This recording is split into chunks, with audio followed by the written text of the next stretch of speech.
I'm not ready, but, you know, you never are.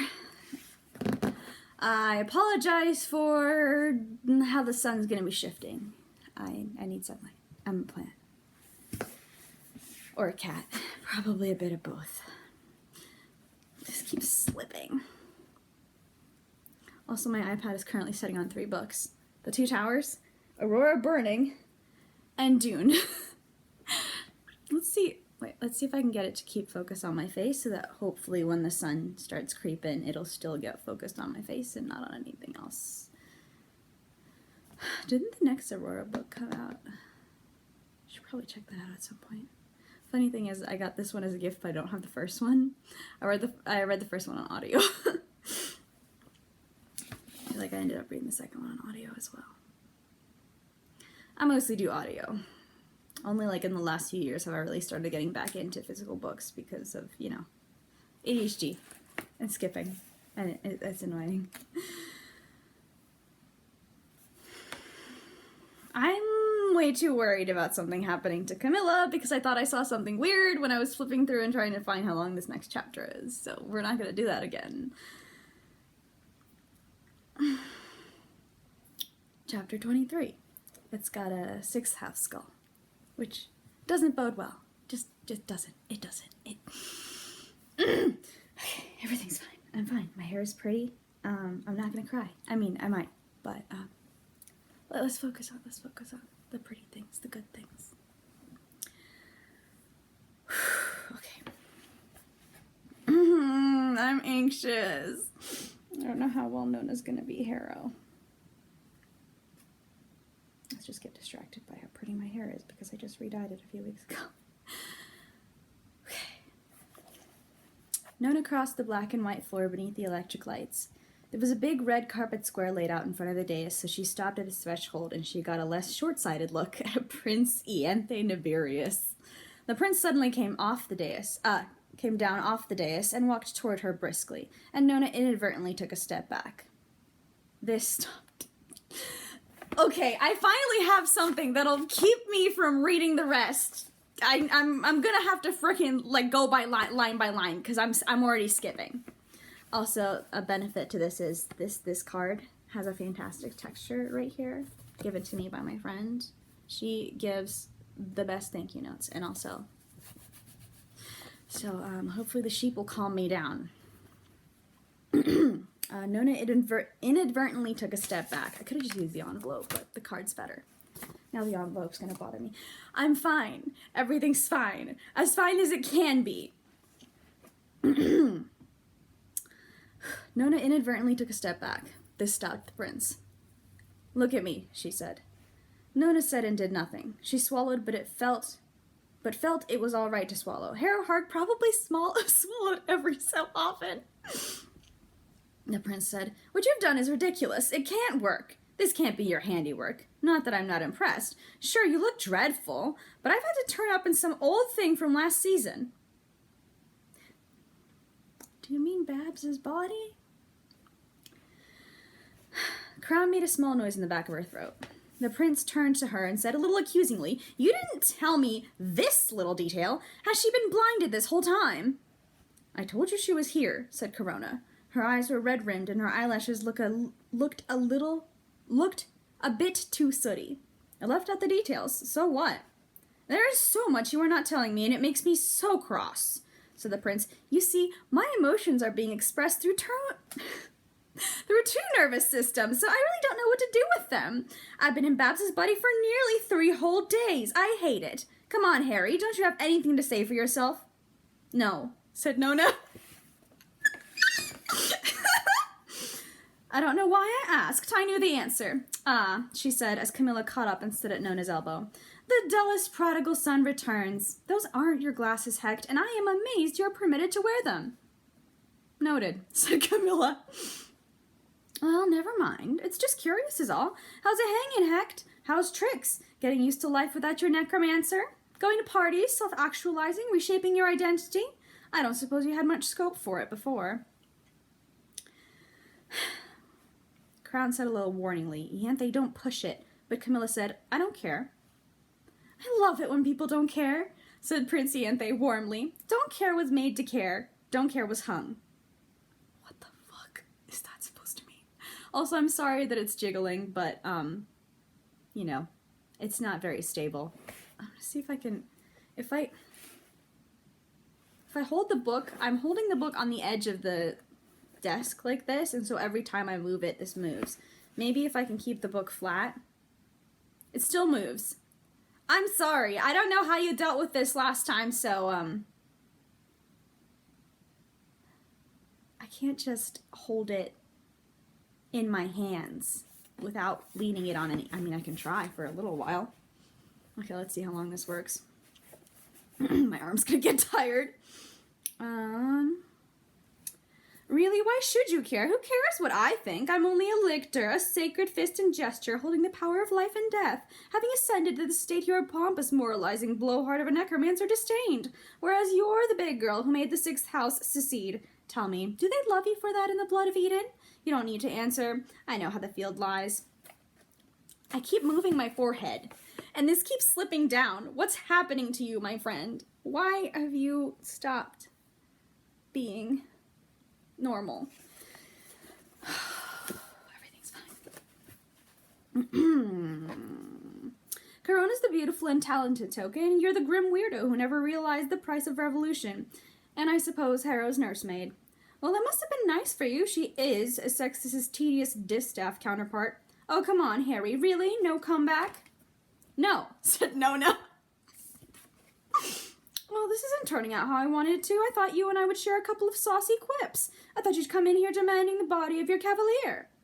This was dropped into the conversation. And my circlet's slipping again. I have a lot of emotions and a lot of thoughts, and my face moves a lot. And this doesn't usually move too much.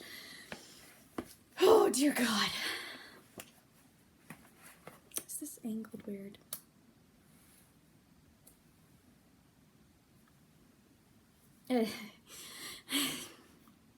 I'm doing that because it distracts me. Okay.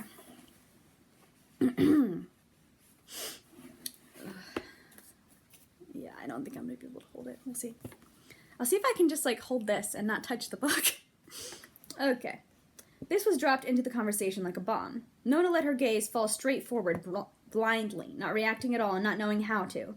The room was silent. In the end, Ianthe said, "Has that fire cooled? Have you changed your mind on that one? Is Camilla the better model? I consider Camilla Hecht an obvious upgrade. I imagine she hardly makes one ass joke a day." But Pyrrha, she let this trail off. Nona kept saying nothing. The silence extended until Ianthe filled it again, but this time her voice had changed to flat impatience. "Well, Hecht, thank you for coming. I suppose you know why you're here." Camilla said, "I don't play guessing games." "Surely you can make an exception." Crown said quickly, "Camilla, don't bother. Everything's going to be fine." And Ianthe said pettishly, "Honey, stop telling people things are going to be fine. Things are, I promise you, not going to be fine. Things are, frankly, going to be antonyms of fine." I think that's going to be the caption for this video. Yeah. I'm going to take a picture of it with my phone so I can remember it better. Ugh, goodness gracious. "You want the sixth house back," said Camilla. "Not I," said Ianthe. "I've read the sixth house juvenile moral novels about very smart children who save the day with logic, and I think you can all go drown.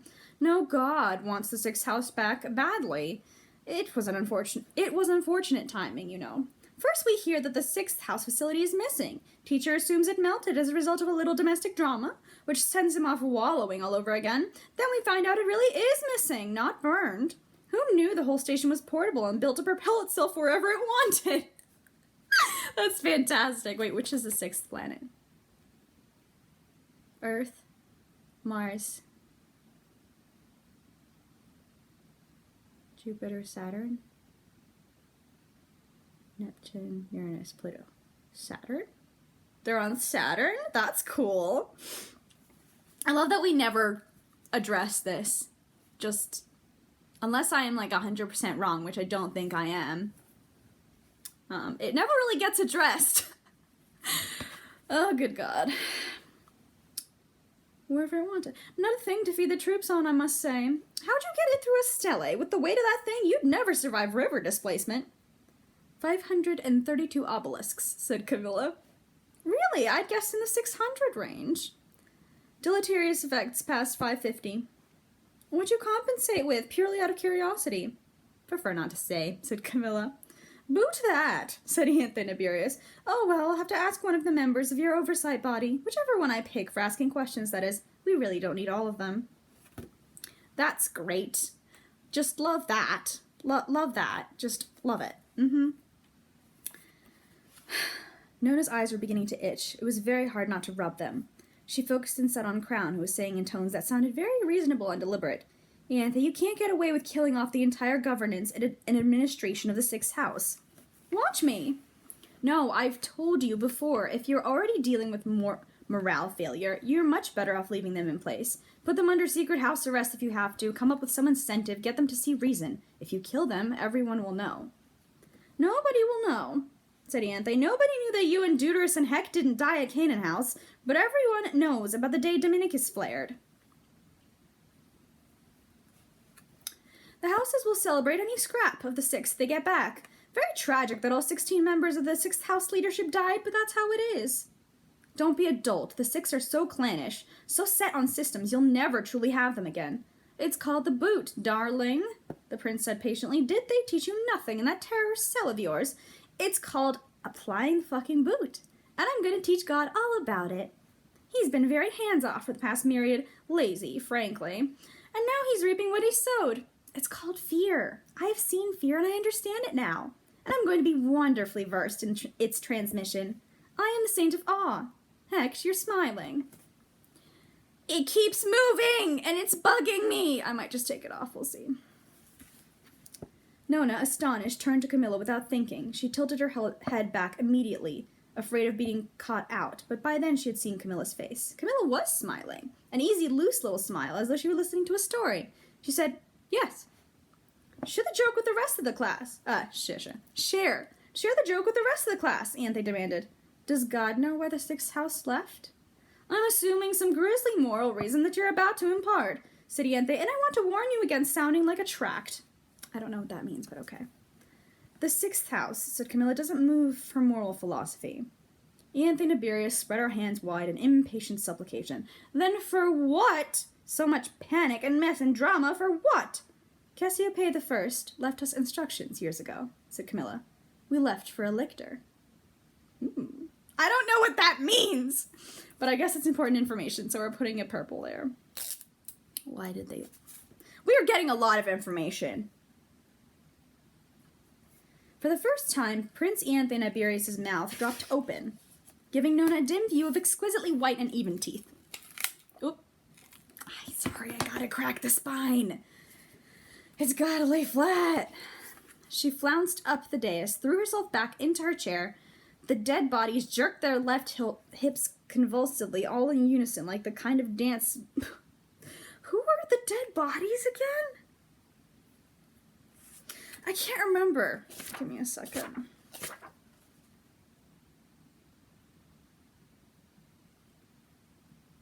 Dozens and dozens of people in uniform. Okay. Okay. She flounced up the dais, threw herself back into her chair. The dead bodies jerked their left hips convulsively, all in unison, like the kind of dance move Born in the Morning thought he was good at, but wasn't. And then she flung over her shoulder to Pyrrha. You all said she was dead. She is, said Pyrrha. We watched her die. Then how? But Camilla and Pyrrha didn't answer. The prince passed one hand over her dead, blue and brown spattered eyes and said, Oh my God, this is the last thing we need. If he hears that yet another of his duplicitous sluts betrayed... It really is a polycule. I can't. I gotta laugh or I'm gonna cry. I mean, I'm gonna laugh and I'm gonna cry. That's just how it is. That's just how it works. I really hope I don't get sunburn. I don't think I will, but who knows? With my luck, I will. He's never going to come back from it. He's so fragile right now. Not even if we scourge Antioch and fly the first flag from the tallest tower. Pyrrha said, Cassie played long games. This is shitty, the prince pronounced, sounding curiously young and woebegone and frustrated. Crown threw herself out of her chair and went down on her knees in front of the prince, wrapped her arms around the prince's legs and put her cheek on the dead right thigh. The prince reached out and tangled one hand in her bright, springy curls and sighed a cold, dead, defeated sigh. When Crown spoke, her voice was low and tender, the lowest and tenderest voice Nona had ever heard. Baby, it sounds awful. Corona, it's death. So stick it. Stick all this and come home with me. Throw this all in and come to me. Nona would have immediately thrown everything down and gone to live with Crown. But the prince was not so moved. She laughed a little and pulled at a handful of curls, dropped them to watch them bounce, and said, Don't be ridiculous.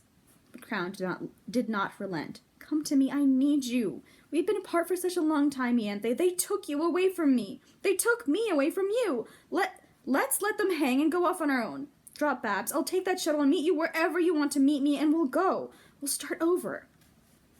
At the bottom of her voice, Prince Ianthe Nibirius said, There is no starting over, Corona. There is. I know there is, Crown said eagerly. But we're closer to the goal than ever before. Of course we are, you perfect genius, said Crown. Oh my god, I can't. This is disgusting. I mean, like, it's fantastic. It's fascinating, but what the fuck? Said Crown lovingly, and she took the dead gloved fingers and she kissed them. Every single dead soldier's finger twitched. Prince Ianthe Nibirius raised hers, an involuntary movement almost, in that waxen, handsome face with an expressionless mask, with only the cool gray eyeballs moving in their sockets. Then Crown said quietly, We can do good work, Ianthe. I know people who need us. For some reason, that was what broke the spell. The hand fell, and Crown's face with it. Prince Ianthe Nibirius smiled, ruffled those deep burnished curls, and laughed in the coldest way that Nona had ever heard. People? Oh, darling, you're always everyone else's girl. Don't worry, I fully intend for us to be us, together now. But I have the framework for it, and you, my poor dummy, do not. Don't worry about anything. Seriously, you need to relax, and to moisturize, and to cut your hair. The prince added critically, moving to stand. I'm hagged as hell. Believe me, you'll know that when you see me, but you need some serious triage before I can do anything with you. I doubt you even have a skincare routine right now. She gently shook Crown off her legs. Crown sprawled back against the plain chair and closed her eyes as though something had hurt her. Prince Ianthe Nibirius looked around the room and remarked, Where's the live ones, Duty? I see a sad dearth of breathers. Tara said, Outside Deuterus's room, as discussed, they're ready. What, every single one? No, 5. Others on standby. When the prince turned to Pyrrha, Pyrrha added, Didn't like moving the bodies. What? They need to harden up. We do much worse on the front. They were never on the front. Yes, that is becoming tragically obvious. We should have doubled troops here 8 months ago. Well, hindsight is its own attitude. Corona, now you're laughing at me. This is not going down as a good day in my diary. Corona was laughing. She said in a sickly-sounding voice, Listen to you talking military. It's a bit disgusting, I know, but habits form quickly. Habits do form quickly with me. Speaking of... Nona was not prepared for Prince Ianthe Nibirius to step off the dais, stride lightly over the carpet, and stand in front of her again. She was too busy trying to will her eyes to stop screaming. She tried to step back. She was too slow. The prince caught her by the front of her shirt with one hard-gloved hand. Camilla turned her body toward them both, with her hands placed flat near her scabbards, but the prince didn't seem to care. Harry was never this quiet, said the prince softly, nor this passive. What are you doing, Harry? What's your plan? Or more worryingly, what is wrong with you? What happened after Mercymorn stabbed you, Harrow, and where did you go? You never came back, and God said he thought you might be lost to us. How are you surviving? Harrowhark the First. How can you stand beneath the light of number 7? Unless I am addressing. The fist tightened. No, would not do. Yes was worse. Cam had told her to pretend to be the captain. The captain? Deuteros? Nona decided to pretend to be the captain and opened her mouth and screamed like the captain had screamed. She had never been good at coming up with cover. I love this. She's like, I don't want to talk. I'm just going to scream and... Nona, I love you. She had never been good at coming up with conversations. Nona simply made her mouth go as the captain's had gone. She could remember the movement. It was easy, and she screamed, help, help, help, for want of anything better to say. The scream moved through her chest and up her throat and out her nose. When she let it out, it did not at all sound like when she had heard the captain do it. The scream somehow seemed to take all the lining of her throat with it. It was like the scream was made of her insides. Her insides dissolved and resolved themselves by coming out her lips as a vocal bomb. What the fuck is happening right now? We're putting a yellow tab there. The electric light sizzled in its housing. The room went dark. Prince Ianthe Nibirius dropped her and staggered back, and Nona completed her captain impression by pitching forward onto the carpet face down, practically senseless, aware of nothing but the scream, a noise that seemed to keep coming out of her nose and ears and mouth. She went away from herself briefly. What the fuck is happening? What was that? What was that? Nona came back, dimly aware of a yell, a huge scuffle, then movement. When she lifted her head off the carpet, she was frightened she had vomited or bled, as her mouth and nose were streaming, but she hadn't coughed up anything except water. Alecto, what's happening? What's happening? The new situation was much worse than before she screamed. She could see Prince Ianthe Nibirius' shiny knee-length boots, one of them at least. She was down on one knee, but had drawn a rapier from that scabbard at her side, and the tip was pinked with blood. If you fucking stabbed Camilla, I'm going to kill you. On the dais, Pyrrha's red, rangy body was down. Pyrrha! On her hands and knees, trying feebly to rise. She had drawn a gun from somewhere. Pyrrha was good at drawing a gun from somewhere. But it had been knocked out of her hand and lay glittering in front of the plain chair. Crown was standing, flanked by two dead people, but not being held by them. Camilla, on the other hand, had her arms pinned to her sides by fully 4 of the dead guards. She had drawn her knives, but her hands were forced outward in front of her, unable to move. The light glittered again, and Nona could see long, cold shadows on the carpet behind her, could feel the press of dead people moving. Some of the dead people had fallen down, just like she had, lying jumbled up on the tiles, and some of them were so close that Nona could see they'd been dead for a long time. And some of them had bits missing. Bits missing. It's a bit of an awkward angle. Honesty and hot sauce and the others had been right. She didn't like this zombie stuff at all. Oh, honey. Nona thought she had seriously bogged it. Okay, said the prince, rising unsteadily to stand. All right, okay. Wow, fine. As she rose, some of the dead bodies rose with her, much less gracefully. Others kept still. The prince pointed to Nona. Before Nona could react or struggle, she was seized from behind by strong arms. She tried to make her body fight, but she was too dazed to even be angry. She kept snorting and sneezing and shivering, still trying to get the last bits of water out of her nose. One of the cold, gloved, bad-smelling hands took her jaw firmly, squeezed it shut hard so that Nona could not even say yes or no. You, said the Emperor, are coming home to the Emperor tied and gagged and not as a sex thing. You're not funny, Ianthe. You think you're funny, but you're not. Sorry, I had to adjust the thing since I moved. You, this was to Pyrrha, prep to leave. This is over. I'm not wasting any more time here. Ready the shuttle to get us out in an hour. We have too much to lose. Duty, are you alive? Pyrrha said with difficulty. Yes, and everyone with a necromantic body is down. Yes, I think my real body just threw up. We're going. Did she just channel number 7? I can't think of anything else that might have... That's a very wild guess. But that would be really cool, wouldn't it? Oh, dear God. Pyrrha said, the 6th house. Oh, fuck the 6th house. Daddy can have you 3 safe and sound. Well, sound-ish. And like it. I'm extracting my sister before anything else happens. You... Corona had opened her mouth to protest. You get what you wanted. Deuterus is coming with us. I can't make any promises. God is capricious about Edenites, but I'll take the rap, so don't whine. You can hand her to her father on a silver platter, and maybe he'll stop moaning about supply lines. As for you... This was to Camilla. Nona dragged her attention to Camilla and was upset. Camilla had a long, growing red stripe sliced through the soft gray material of her shirt, carved straight down her chest. It was bleeding freely. It did not look too deep, but it was long and nasty. Her dark glasses were trembling on her nose. Camilla said, did you ever intend to emancipate the city? To resettle the people? Absolutely not, said the prince. I only wanted the 6th as a goodwill gift for God. The moment I got down here, I knew I wasn't staying. This trip was a fuck-up start to finish. Not my fault, and now I have to carry the entrails. There's a resurrection beast up there, Hecht, and don't know if you truly know what that is, but I'm not staying anywhere near. Honestly, the people here don't know how good they have it. We're dealing with some shit back on Antioch, and really, God can't spare the hands. No, the 6th isn't a priority, which means I really don't need you. I don't want the details about Cassiopeia, and God doesn't need to know. I don't want to keep reading. Why do I have to keep reading? Right, because I need to know what happens.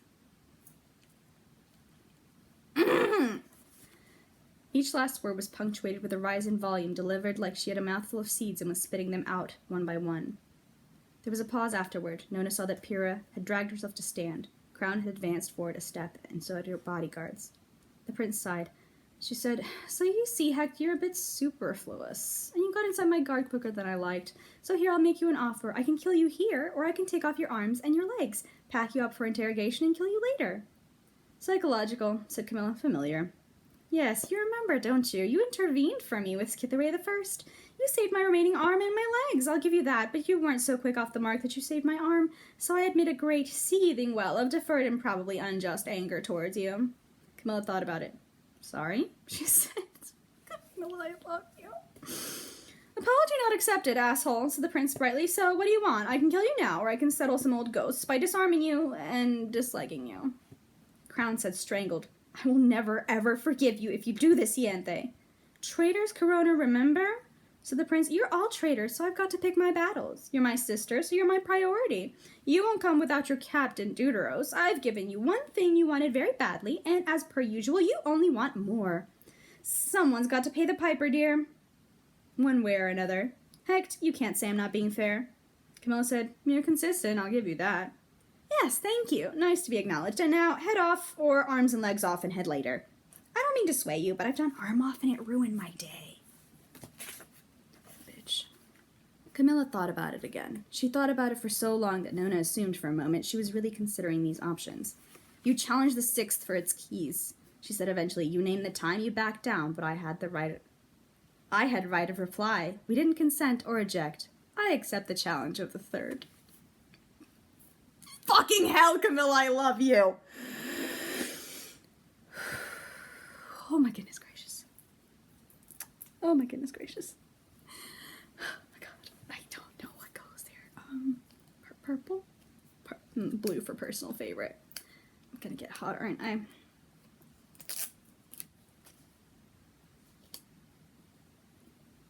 Prince Ianthe Nibirius looked at her. The expression was strange. "That was a lifetime ago," she said. "Over a year. The challenge is valid. The prize isn't, not anymore. What are the stakes?" "If I lose, I die," said Camilla. "If I win, I walk away." "What, you and Harrow? I'll never accept." "Not Harrow, only me," said Camilla. The prince sounded quite interested and reasonable. "You can't kill me in this body, Hector, or even disable me. And you wouldn't just be fighting my cavalier, you'd be fighting me and Babs. And you've got to know that between Nibirius and me there are no more weaknesses. I took those away, and now he's perfect. You've no way of winning." "No," said Camilla, "and I want to die on my feet." "How beautiful and lovely a sentiment. Therefore I refuse," said Prince Ianthe Nibirius much more impatiently. "Piss off, Hecht. An unlosable battle against a wounded swordsman with no aptitude, no backup, who obviously wants to die. Not only is that fishy, but it's unoriginal. The outnumbered, overpowered hero against the narcissistic villain. Yuck. Just like a storybook. As poor old Augustine used to say, it's impossible, and what's more, it's improbable. Kneel her." The two uniformed soldier zombies knelt Camilla roughly. They squeezed her wrists until, with an agonized hiss of breath, she dropped her daggers. They clattered softly on the carpet. Another zombie jerked her head back. There was movement by the chairs. Ianthe Nibirius jerked her head toward Pyrrha. Some of the zombies were lurching toward her, but Pyrrha had reacted too late. Crown had Pyrrha's gun, and although one of the zombies was bear-hugging her around the middle, she had made the gun make that soft kerclunk noise and pressed the barrel up into the soft part of her throat. Prince Ianthe Nibirius cried out, "For the love of God, Corona!" "Let her go," said Crown. "The captain or Camilla, make up your mind and take one. You know I can't let them both go. Put the gun down, darling. I don't want to hurt you getting it off you." "I wouldn't get hurt. I'd just die," said Crown, her bronze throat working around the barrel. "You're not all-powerful here. All you have are wards and puppets. I shoot, the bullet goes through my palate and into my brain, and then you're the Crown Princess of Ida. Like you never wanted." "Stop being so fucking dramatic. Stop being so fucking dramatic," Crown mimicked in a high-pitched voice. "This isn't the time, you dumb, hilarious bitch. You don't even know how to fix Nibirius's hair. He needs it done pompadour. He looks awful." Crown, I love you. That's your opposition. Seriously. I'm going to shoot myself and you're going to watch, said Crown with deep satisfaction, like when we were teens, but this time I'm going to really tie the rope. Really drink the poison. You didn't then, and you wouldn't now. Corona. Corona, Beth. Crown had closed her eyes. Nona found that she had started to leak tears from sheer fright, and her eyes felt gritty and awful. The prince said even more urgently, I can't let Hecht live. You know I can't. I can fast talk for Deuteros. Your life is safe. Then duel her! Crown cried in obvious agony. Duel her and give her what she wants. None of us ever could. Ooh, the drama.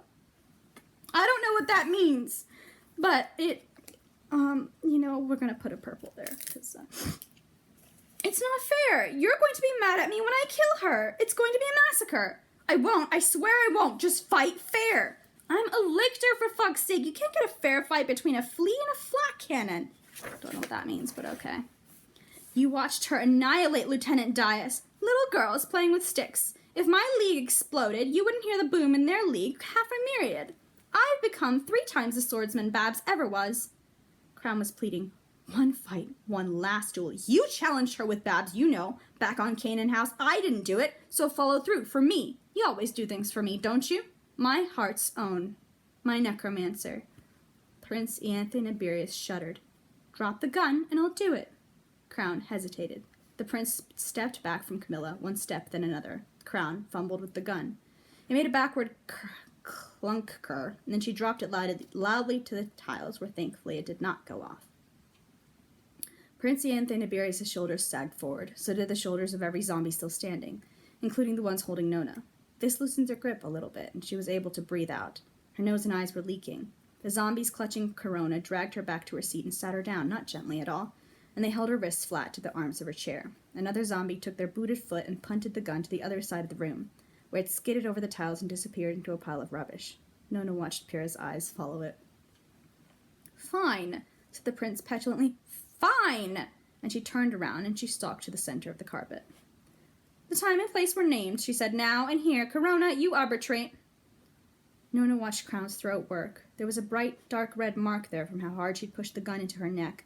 She hesitated and said forlornly, Parietal to calcaneus, I suppose. Full range, full right. Weapon restrictions limited, but blades only, no necromancy. I'm made of necromancy. Necromancy literally moves my limbs, said the prince. No, active necromancy, amended Crown. Camilla said, What about me? Well, you're beginning to see the problem, aren't you? Snapped Ianthe Nibirius, slithering her long and shining sword free from its sheath. You're fighting a dead man, you suicidal sixth house pea-brain. You can't pink me or kill me. I leave this house when I say I leave, but I'll tell you what. For expediency's sake, here. Prince Ianthe Nibirius reached into her pocket. She removed a very pretty lavender handkerchief with lace edging. She waved it at Camilla with an exaggerated see this motion, then tucked it into her jacket, stuffing it deep down her shirt. Get that off me and you can leave, she said. Camilla said, Can I keep it? What, my handkerchief? It's a nice handkerchief, said Camilla. You're not taking this seriously, are you? Said the prince. The zombies advanced. Prince Ianthe Nibirius said, Close ranks, nobody gets outside. And they made a square around the carpet. Nona found herself being dragged out, forced to watch the action from between the shoulders and heads of the dead soldiers. They had closed off the dais, too. A few of them shuffled out of the way so that Crown, pinned to her chair, could see the action. Some of the dead men threw Camilla roughly down on the carpet. Her glasses were now very squiff on her nose, and she arranged them more securely behind her ears. She mopped a little at her chest. She was bleeding freely and messily, and she picked up, from where they had fallen, her two long, plain, one-sided knives.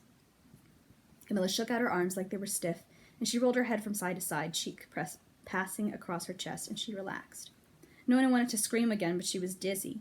Waves of something like nausea kept passing up and down the length of her head. She had blinked everything free from her eyes, so she was terribly worried the dye and plastic inserts had gone. Certainly it was much easier to see. This was awful, like watching beautiful Ruby do a flip trick off a bin without being able to filter it through your fingers to see whether he landed it or not. The only fight that Nona had ever been invited to was between Hot Sauce and Honesty and some much bigger kids who didn't even go to school. She could barely remember why they were fighting. She had still been quite new and confused as to her role as their friend. She'd been told to go down the street after school, past the dairy to the old athletics stadium. And Hot Sauce and Honesty would fight the others there. Nona had dithered and thought she ought to tell the nice lady teacher about it, but Honesty said if she did, she would get scragged. She hadn't known yet what scragging was and was horribly afraid it was the thing Honesty did where he licked his finger and put that finger in your ear. I think it's worse than that, Nona. When she had gotten to the fight, she'd been so nervous and excited that she was sweaty, but then Hot Sauce arrived and said the kids weren't going to show up because one of them had got hit by a car.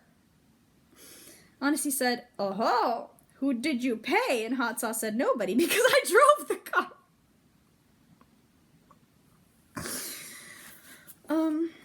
I love you, Hot Sauce. I love you. Everyone went home happy. I don't think that's what's going to happen here. I'm just taking a wild guess. Crown said, "Paridal to Calsanius, no exceptions, no mercies. Challenger has right of execution. May the river show mercy on the challenger. Defender has right of property. Point, blade, ricasso, offhand, call." I don't know what these words mean, so I'm sorry if I mispronounced some of them. I mean, I know what some of them.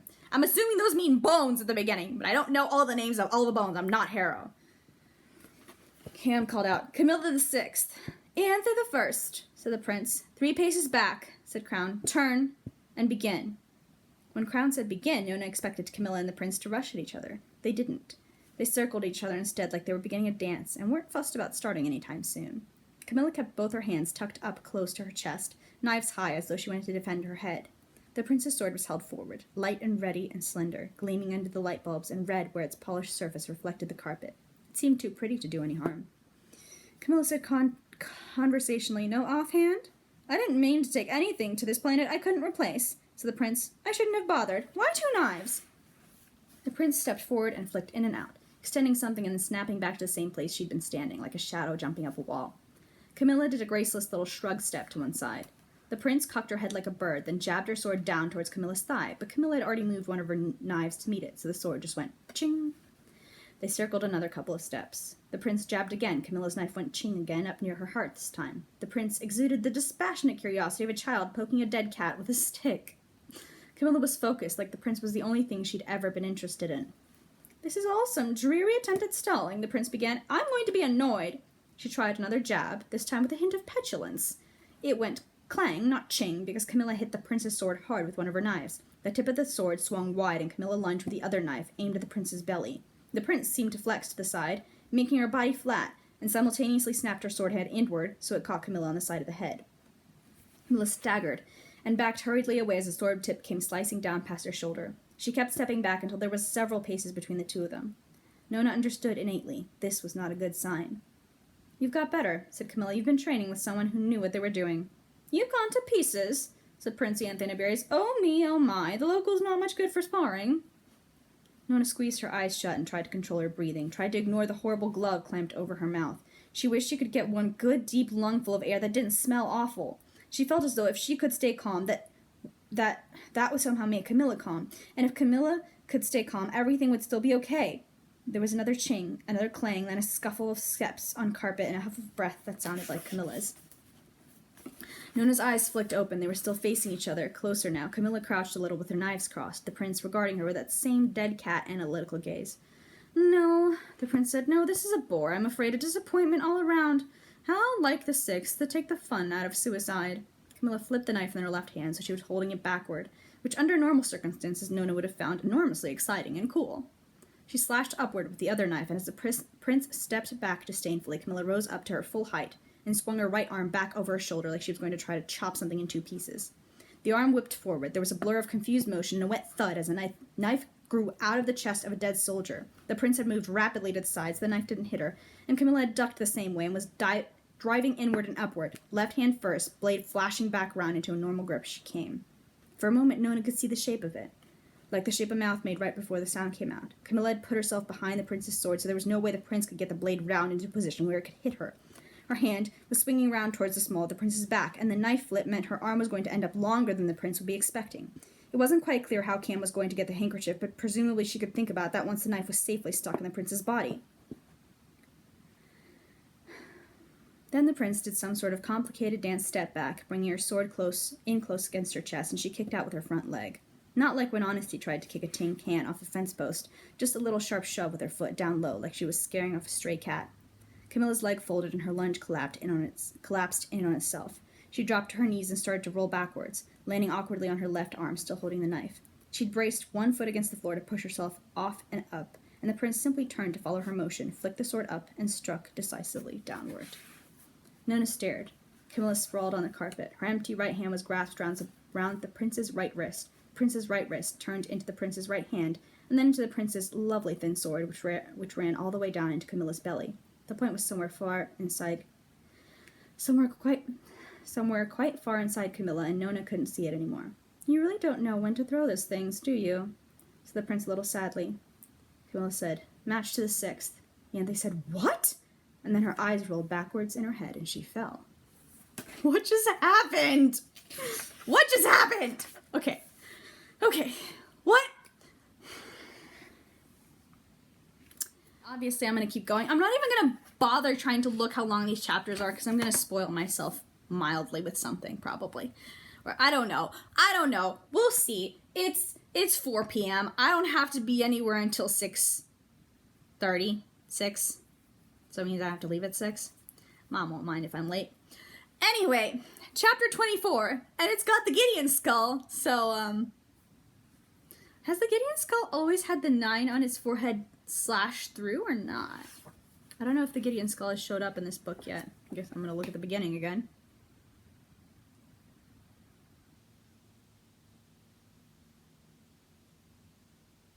I guess it has.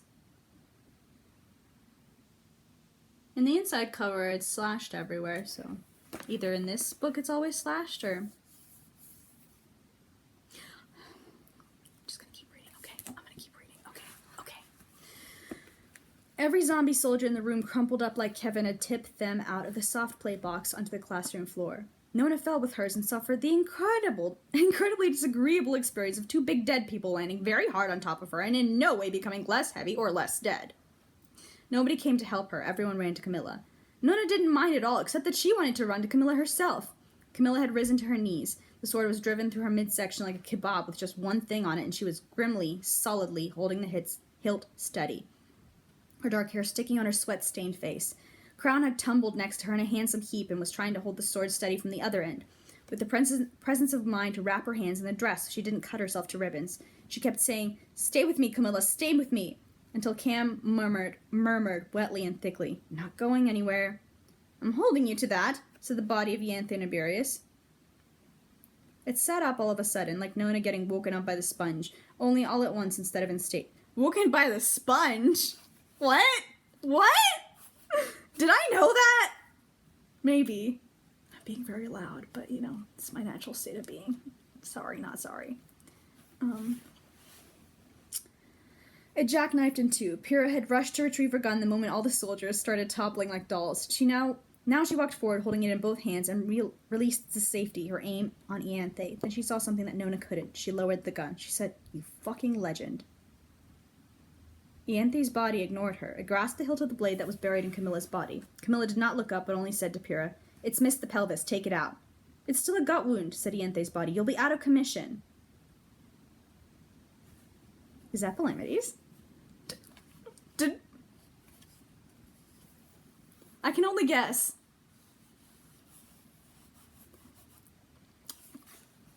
Curiously, Cam kept addressing all her remarks sideways, as though she could not bear to look at or address the dead body. She said, "I'll cope." Nona was horrified. She could not tear her eyes away. As Ianthe's body grasped that hilt, supported itself on its knees, and pulled. The body unsheathed the sword. All that slim metal came flashing out. Camilla's chin snapped upward, then back, and she stared at the ceiling, and she did not make any more sound than an unready exhalation. The body flung the sword away. It spun over the tiles, splattering Camilla's blood as it went. Ianthe's body tugged off its right glove, and Pyrrha dropped down on the other side, unfolding Cam's shirt. Cam was really a mess now.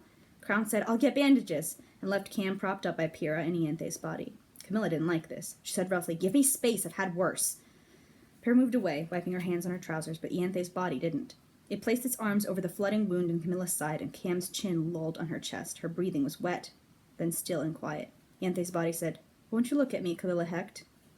Camilla murmured something that Nona could not hear. The body said, "I died, and you carried me. I gambled, and you covered my bet. You kept the faith, and were the instrument of both my vengeance and my grace. And now I have fought through time, and the river, and Ianthe the First. Fought and bested Ianthe the First, and I hope I never fight her ever again. Will you not look at me now, Cam, and know me? I'm gonna fucking cry, okay? And it's not even sad yet! Camilla raised her chin. She looked at the dead face, and she said quietly, "Yes, Warden, I will always know you." Fuck! Okay. Their foreheads touched. Camilla reached out with her slippery hand, and Palamides clasped it, with Ianthe Nibirius' cold, gloveless one. Both of their hands were very messy. Because both of their hands were very messy, it made an embarrassing squelch, but neither of them appeared to notice or care. Nona had to look away. She heard Palamides say in the voice of Ianthe Nibirius, "Pyrrha, I can barely do anything. I'm only the hand in a sock puppet. I don't think I could unpick a single ward, and I can't do a damn thing for Cam's bleeding. Thank God nothing's protruding." Cam said without opening her eyes, "Don't worry about me, Warden. I'll walk it off." "Yes, thanks for your input," said Palamides pleasantly. "I've taken it under advisement, and we'll add it to the next agenda." Milla smiled, that wonderful hot metal smile that Nona had loved as long as she had been alive. We'll put another blue there, because that's beautiful. I mean, I'm gonna put a blue on the previous one, actually. Because what a fucking raw paragraph.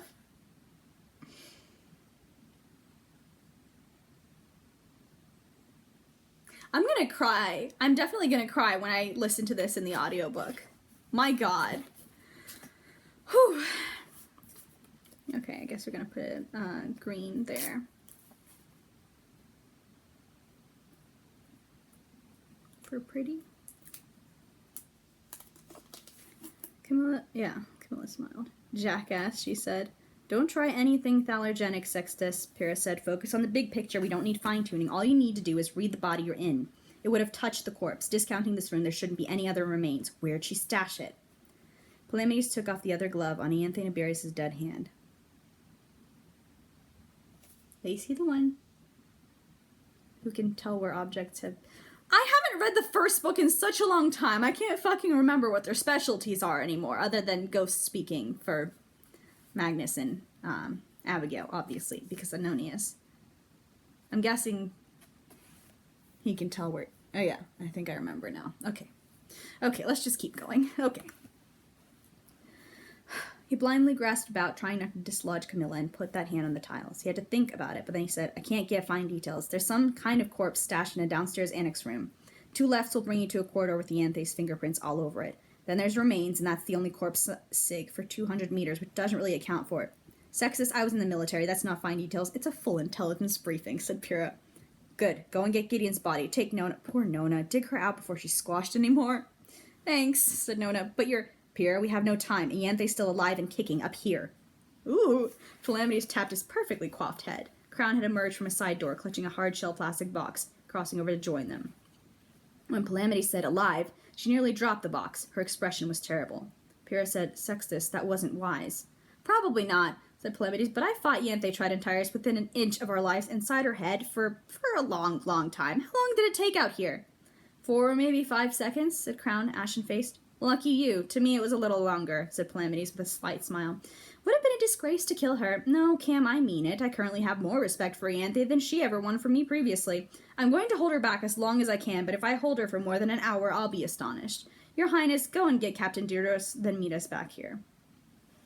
Crown kept fingering the package of bandages. Her eyes were huge and purple and glimmering like pools of violet water. She said quietly, "You're a good man, Sextus." "No, if I didn't think it was safer to trap Ianthe than to let her retreat back to her body out there in deep space somewhere, I'm not sure I wouldn't have killed her. Just because I feel good about not killing her doesn't mean I wouldn't have. It wasn't mercy, Princess." "I don't care. Thank you. Thank you for not hurting her. Let me help Cam. I know how to dress a field injury." "I'm without resources," said Palamides with dignity, "but I think I can still bandage my cavalier's abdominal wound. Can you carry Judith Diderot?" "Of course, but the guards..." "Unconscious or locked up," said Pyrrha. "I clonked half of them on the head. The other ones are in the mess. Diderot's door should be unlocked, but don't move her without sedating her. Nona, you're with me." Crown dropped the scraps of her dress. When she looked at Palamides, Nona was suddenly struck by the idea that Crown wasn't happy at all, or grateful. Yet she obviously was, hungrily and thirstily grateful. She put Nona in mind of Noodle, suddenly, wanting to go out but wanting to stay in the basket, wanting to run around outside but wanting to come back. Then Crown deflated like a beautiful balloon and fled. Poor Corona. Wow. Oh, hey, it's my candlestick. It's the shadow of my candlestick. Nona felt wobbly and unreal. Her body was able to walk and move and hold itself upright, but she still felt very lightheaded, disconnected from herself. As Pyrrha steered her out of the room, Nona kept looking back over her shoulder at Camilla and the body Palamides was inhabiting, still kneeling on the floor, bloody and bent. Palamides looked as though he were talking quietly to her, but Pyrrha closed the door behind them. Once they were out of the room, Pyrrha took Nona by the shoulders and said, "Are you all right?" Nona's eyes kept crossing and uncrossing. "I'm not sure," she confessed. "I feel strange." "Did those corpses falling on you hit a nerve?" "No, I only feel funny." "You want me to pinch you, kitty?" This was so banal and unwelcome that Nona shook back into her body out of pure disgust. "No, I don't want to be pinched. Why do you always offer to pinch me? I never want to be pinched." "Just proving I'm me. Look at you. I'm not sure I like that couture." "Like the couture? Who did your eyes? It's all coming off. Here, use my sleeve, not yours." Nona obligingly used the sleeve, and quite a lot of white gummy stuff came off on it. Smart way of hiding it, though. I should have thought of that. Good to go? "I can do it." "Okay, shake a leg," said Pyrrha. The barracks had not gotten any less fetid or dark. In fact, Nona balked at the dark flight of stairs as they smelled so bad, and had to hold her breath as Pyrrha escorted her down. And there was so much rubbish, so many strange things laid out in strange places, that at one point they had to pick their way over piles and piles of boxes in order to pass. "This place is a maze. I never would have found her myself," said Pyrrha, lifting Nona over a busted-up bed frame. "Pyrrha, you're not really a lictor again, are you? You're not your other self?" "No, I was only pretending, like you were only pretending. You can check my eyes," said Pyrrha. "I hope you don't mind being the last one to know," said Nona, dusting herself off a bit self-consciously. "But I'm dying." This fell completely flat. "Of course you are," said Pyrrha. "I mean it, Pyrrha." "Yeah, I suspected you were, though," said Pyrrha cheerfully. "I didn't make a big deal of it. We've all got our secrets, but the soul longs for the body, Nona. Even a fucked-up soul. Even a soul that's been changed forever. It takes a lot to acclimate a soul to a body it wasn't born in if that original body's been around for it to miss."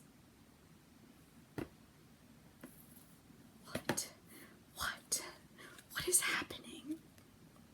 "But you're not sad," said Nona. "Of course I'm not sad. You're not dying on my watch. Kitty, when you were yelling..." Nona was still, a little embarrassed about that. "I took him a bit too literally." Pyrrha opened her mouth to say something, but then they rounded the second left, and she shut her mouth. The hallway corridors were made of good white interior bricks, braced with concrete and metal struts. Lots of buildings were. The white stone kept out the heat. But one short section of this particular corridor had been decorated in delicate blood filigree and squiggles, not only the walls, but the floor and even the ceiling. The squiggles were thickest in a square on one wall, like someone had wanted to mark off a door. Pyrrha glanced at the wall, and then she barked out a laugh. "Is that writing?" said Nona. "Sort of. It's a ward, a mark meant to keep us out. Necromancy. That bit's writing, though. House." "What's it say?"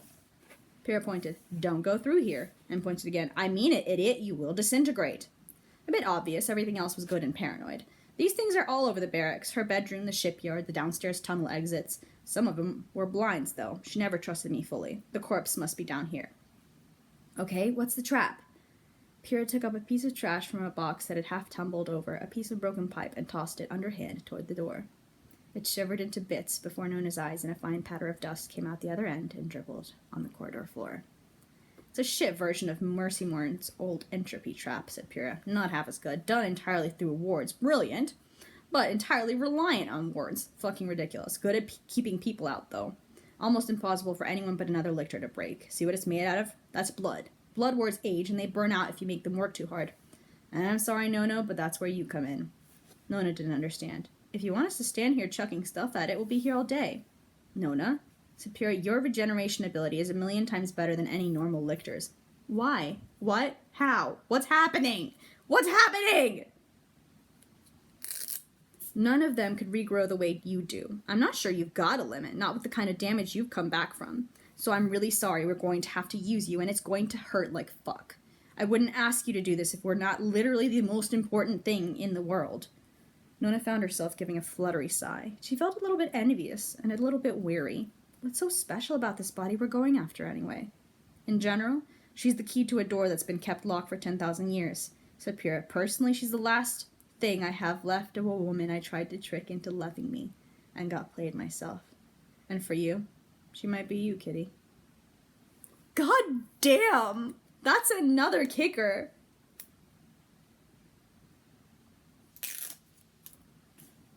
Wow.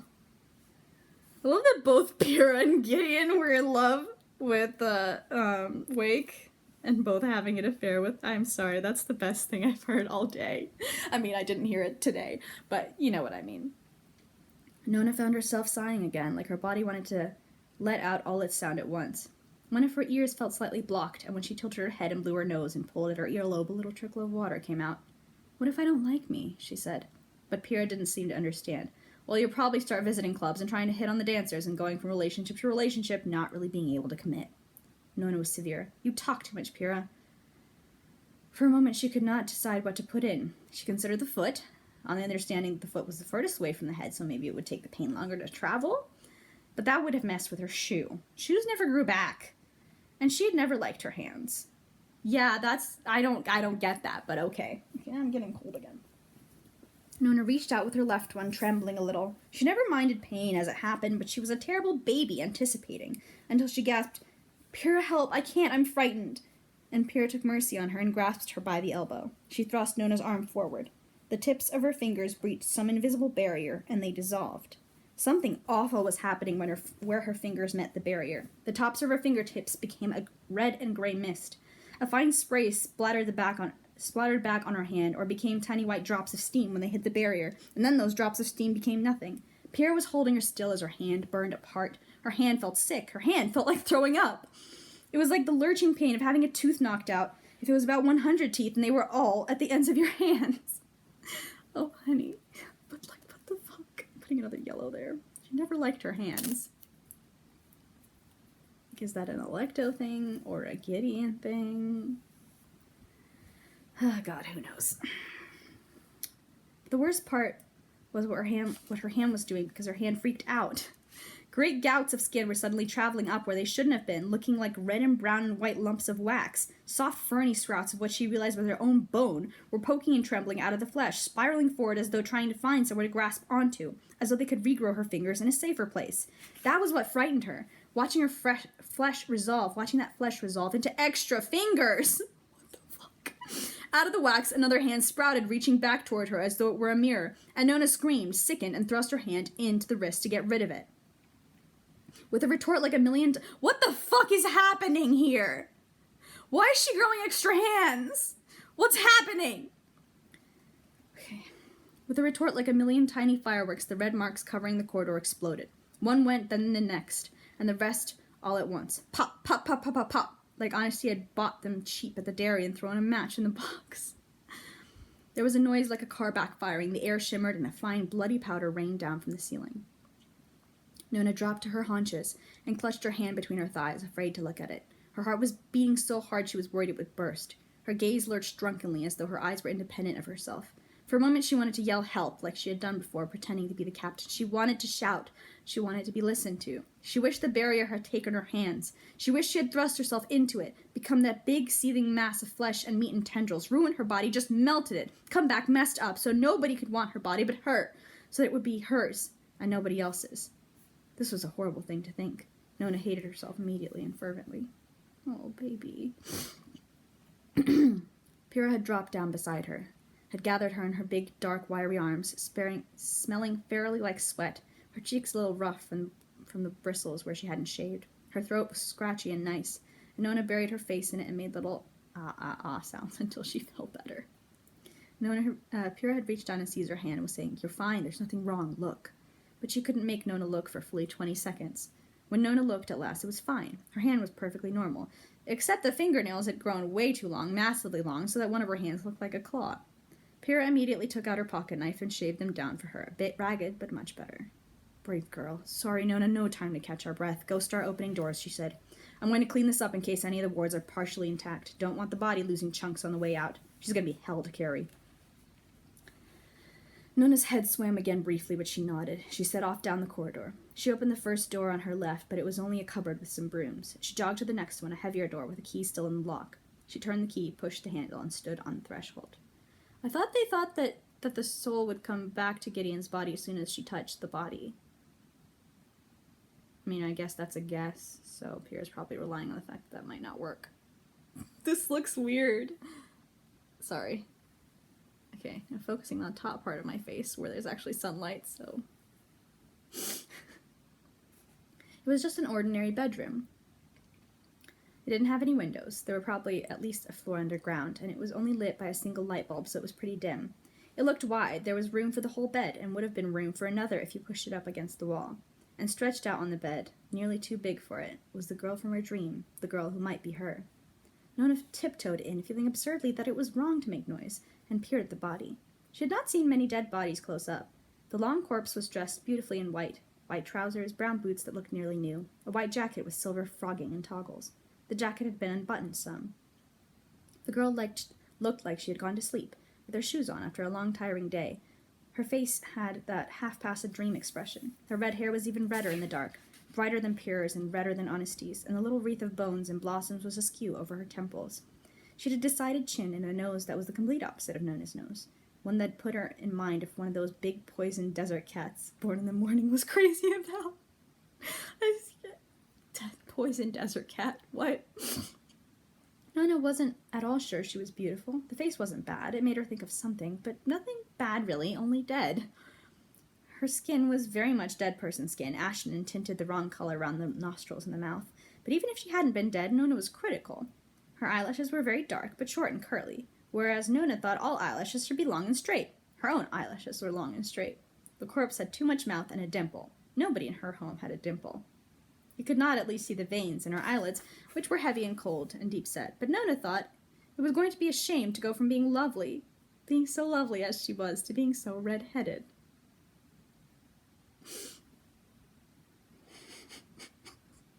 I'm going to put a pink tab there just in case.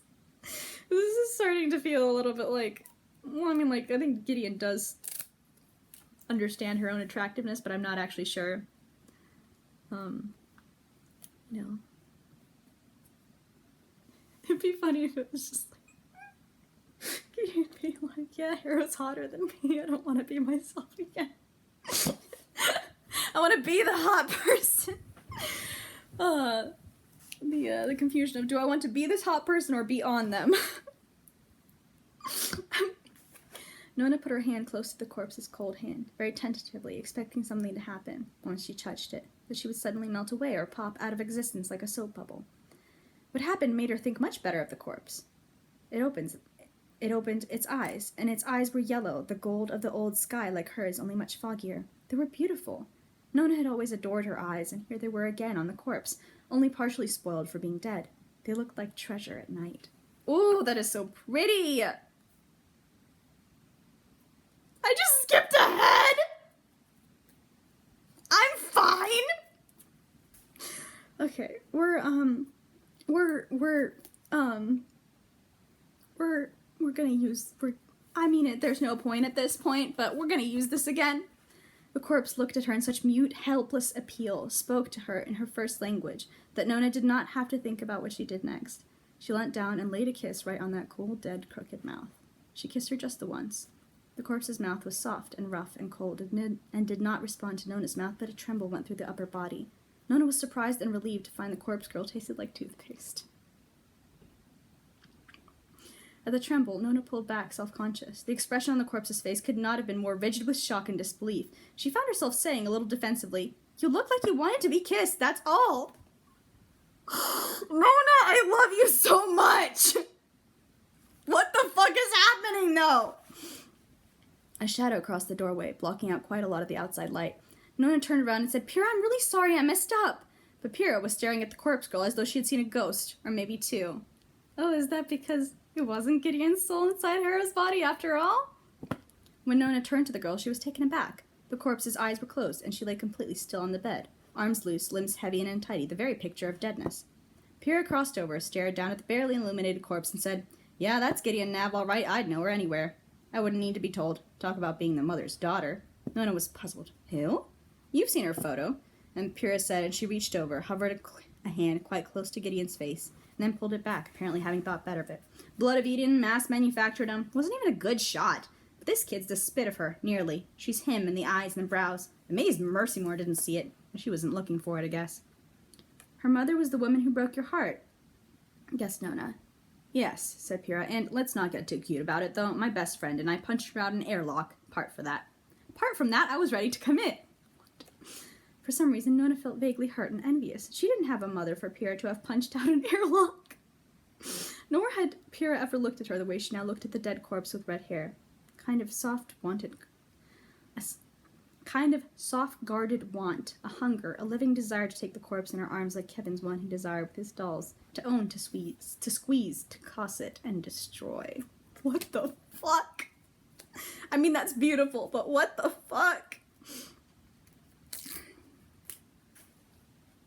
She remembered and said hastily before Pyrrha could say anything too personal, "Pyrrha, she can hear you. I think she's awake." Pyrrha looked at Nona. She looked at the dead body. She put her hand on the dead body's forehead, worked her fingers into the funny little scarf at her neck, and the corpse lay as inert and as dead as it had been when Nona walked into the room. Nona said, "I mean it. I woke her up. I kissed her." Now Pyrrha looked at Nona. The look on her face was nothing but a very sad, rough kind of amusement, less desire than a kind of understanding that Nona suddenly didn't want. Pyrrha touched Nona briefly on the cheek and said, "Why?" Nona found her cheeks growing hot. "I just did. No reason." "Nothing happened. What'd it feel like?" "That's private, thank you," said Nona primly. "Huh," said Pyrrha. "Well, you're not in a heap on the floor, so we can rule out pneumatic reversion." She scrubbed a hand across her eyes briefly. "There was a bad option where your soul snapped straight into her body, leaving your body stuck with no soul at all, and that would have been a shit time all around." "Would I have died?" Okay, we're putting purple there in case. I probably don't need this information anymore because I know this information, but, you know, just in case. Fuck pneumatic reversion. In case that comes up in my reread, I'm guessing. Why is it so bright again? Just, my forehead is just so shiny because of the circlet. That, I'm sorry, this is going to be a little weird. "You'd have tried to," said Pyrrha. "The body needs thalurgy and a soul to keep the lights on. Anastasia's tripod principle. Body plus thalurgy but no soul is basically a very weird vegetable. After a while it gives up and shuts down." Body plus thalurgy but no soul. "She looked at me, Pyrrha," said Nona, and to demonstrate reached over and prodded the body hard in the ribs. The body did not respond. "Did you catch her eye color?" "Gold. Like mine, but cloudy." "Good. Yanthe couldn't transfer," said Pyrrha. "God, that little shit shouldn't be running around in this day and age. Would have taken Cassiopeia and Cirrus and Ulysses and Cytherea to keep her in hand. Just to keep her in hand. She's good and she's imaginative and she's very frightening, and now there's no one to stop her. Why the hell did John let her bring the kid's body? He must have known that Blood of Eden would go apeshit the moment they saw it. Well, heave-ho." She squatted down, then heaved the corpse over her shoulder. The girl's head hung down over Pyrrha's back, and her legs hung across Pyrrha's front. Nona saw the girl was wearing a beautiful jeweled scabbard on her hip, with a lovely sword hilt right above it, all in a sort of pearly white color. Where's the two-hander? There was something clipped to her other hip that she couldn't quite make out, also pearl white, a jumble of clear white blades and plate rivets. Guessing knuckle knives. Everything she was wearing was lovely as Ianthe Nibirius' clothes had been, if not lovelier, but the pristine whiteness of her uniform made her look that much more dead, except for her hair. Pyrrha grunted and said, "Fuck me, she's heavy. It's all this crappy first house tat. I don't know what the fuck John's thinking, dressing everyone to look like the military wing of disco." Pyrrha, I love you so much. I need some water. I've been talking and yelling a lot. Nona was beginning to doubt herself furiously. "Pyrrha, I'm still not sure." "Tell Sextus and Hecht once we're upstairs," said Pyrrha. "Also, hey, I have half a protein bar in my pocket. I want you to eat that. I bet you haven't had anything for hours. Cam can't make you eat like I can, right?" Nona subsided into glum silence. She stared at the head of the corpse briefly as Pyrrha carefully walked her out the doorway. Hoping briefly... She stared at the head of the corpse, Prince, as Pyrrha carefully walked her out of the doorway. Hoping briefly Pyrrha would clonk the corpse's head so the corpse maybe said, "Ow!" But Pyrrha maneuvered her smoothly. The eyes kept shut. Nona trailed behind watchfully the whole time, but they kept shut. And even when Nona caught up to Pyrrha and gently touched that cool, dark corpse hand, nothing happened. Why did it say spoke to her in her first language? What does that mean? I guess they're putting a yellow tab there.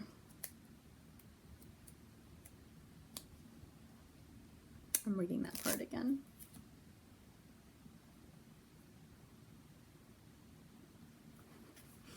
What happened? I would love to know what just happened. Please. I would love to know what happened. I mean, I knew it was too much to hope for, that it would just, like, you know, all resolve and make sense, and everything as soon as they got to the body, but, you know, a girl can hope. Okay.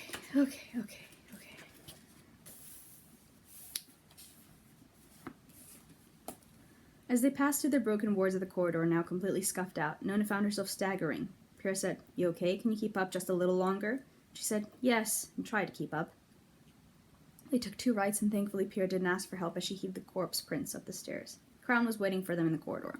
When she saw the body, her lovely violet eyes widened, and her hand went reflexively to the black-hilted sword at her hip, and she said, "It is her. Poor Gideon." Don't get your hopes up. It might be a doll copy," warned Pyrrha. "Can't see why John would ever let her corpse out into the world, even with a lictor to guard it. She's a walking suicide note." What? I mean, if my brain was working a little better, I'd probably know what that, deduct what that meant, but my brain is just, like, going in tiny little circles right now, screaming, because, like, I'm pretty sure that's what I saw. I'm pretty sure that's the spoiler that I saw, is Nona kissing Gideon's body. Obviously, I misunderstood it.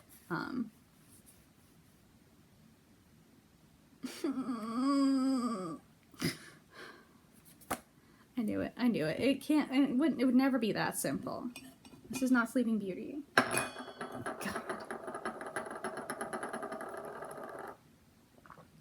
Okay, we're fine. I mean, we're not fine, but we're fine. It's 4:20. Ouchie. Sorry. Crown had been tentative, but she suddenly surged forward and cradled that very red head in her hands, smoothing her fingers through the hair, playing with one of the little winking leaves that scintillated in the wreath. She said wonderingly, "But she looks exactly like she did, apart from the outfit. And they couldn't have done the outfit. She's more minimalist than that." Her fingers caressed the ashen upside-down cheek. Poor Ninth. Imagine the hopes and fears of the whole universe contained in one dead little red star. What the fuck does that mean?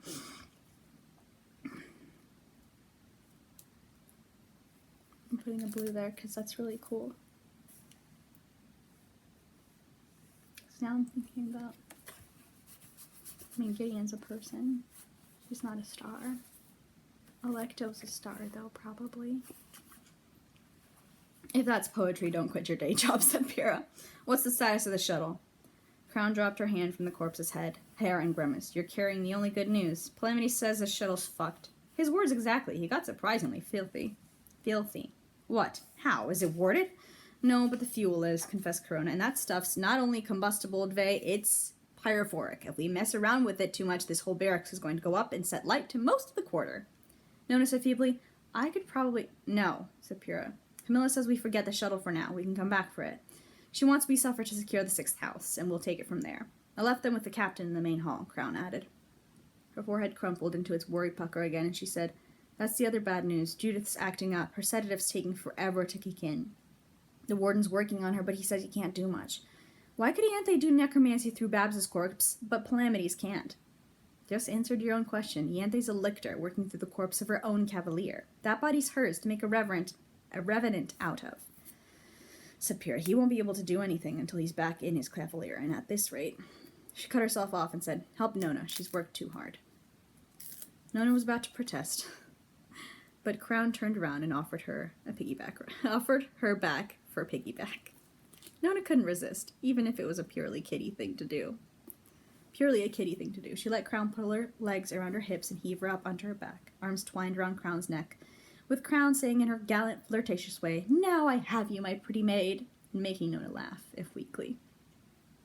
Past the big, broad corridor leading to the open front doors, night had fallen profoundly on the city. The honks and nice, fresh car-flavored night air came surging through the doors with the warm breeze. It was disappointing to go back into the big, tiled room with all the dead bodies in it, which smelled bad and closed in. But she was delighted to find Camilla looking much better and even standing up. Her whole abdomen was swathed in bandages, swathed.